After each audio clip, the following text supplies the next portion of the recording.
সংসারটা ভেঙে যাক। আমি জানি না যে আমার সামনে কিভাবে দিন কাটবে বা আমি কিভাবে মুভ অন করবো। আমি এখানে আসছি প্রায় 1 মাসের বেশি হবে।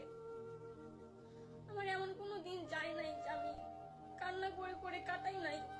আসলে জিনিসগুলো আমি দেখতে চাই না, টোটালি ইগনোর করতে চাই, বাট কেন জানি চোখের সামনে পড়ে যায়, মানুষের মুখ থেকে শুনতে হয়। আমিও চাই নাই যে আমার সংসারটা কোনো একভাবে ভেঙে,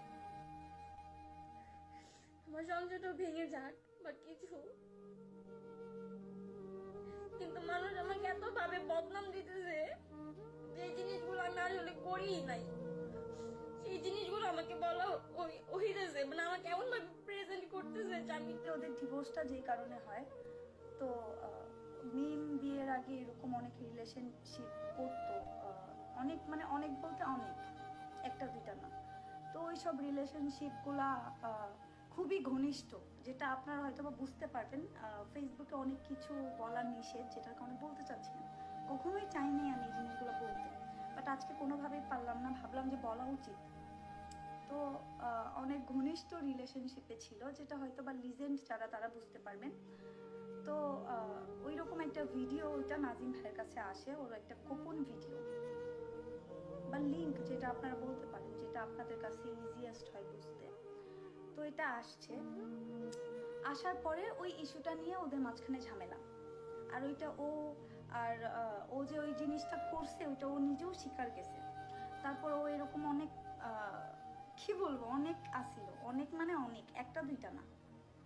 তারপরে হচ্ছে বিয়ের আগেও প্রেগনেন্টও ছিল, এটাও কিন্তু জানতাম, বলি না, এখন বলতে বাধ্য হচ্ছি। তারপরে হচ্ছে কথাবার্তা যেরকম টোন শোনা যাচ্ছে, তুমি তুমি তোমার ফ্যামিলির সাথে আমার ফ্যামিলির কখনোই ভুলাইও না, আমি ওপেনলি বলতেছি, তোমার ফ্যামিলির সাথে আমার ফ্যামিলির কখনোই এক করতে যাও না। আমি এতদিন অনেক চেষ্টা করছি রাখার জন্য বা কিছু অনেক কিছুই স্যাক্রিফাইস করছি, আমার কাছের মানুষগুলো জানে। এখন এটা হয়তো বা রিজিকে ছিল, যার জন্য হয়েছে, আফসোস নাই, আল্লাহ যা করে ভালোর জন্যই করে। হয়তো বা ফিউচারে ভালো কিছু অপেক্ষা করতেছে আমার জন্য, তার জন্য। কিন্তু বর্তমানে আমরা আলাদা আছি, এটাই হচ্ছে সত্যি কথা।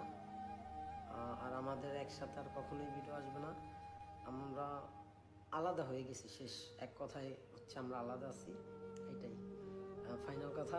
আশা করি আপনারা ক্লিয়ার হয়েছেন, এটা কোনো নাটক না, আমাদের আর একসাথে ভিডিও আসবে না। আর আজকে থেকে পেজের নাম হচ্ছে নাজিম ব্রো।